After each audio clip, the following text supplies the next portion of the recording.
O aking pamayanan, huwag hayaang ang aking pagsalungat pagkabukot dahil sa inyong kawalan ng pananalig kay Allah at sa inyong pagsamba sa mga Diyos-Diyosan.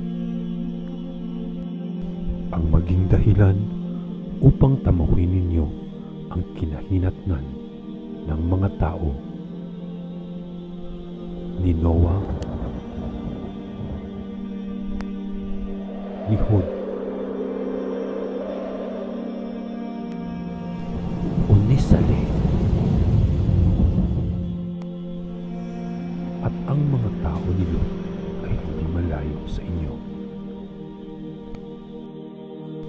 At humingi kayo ng pagpapatawad sa inyong Panginoon at bumaling kayo sa Kanya sa pagsisisi.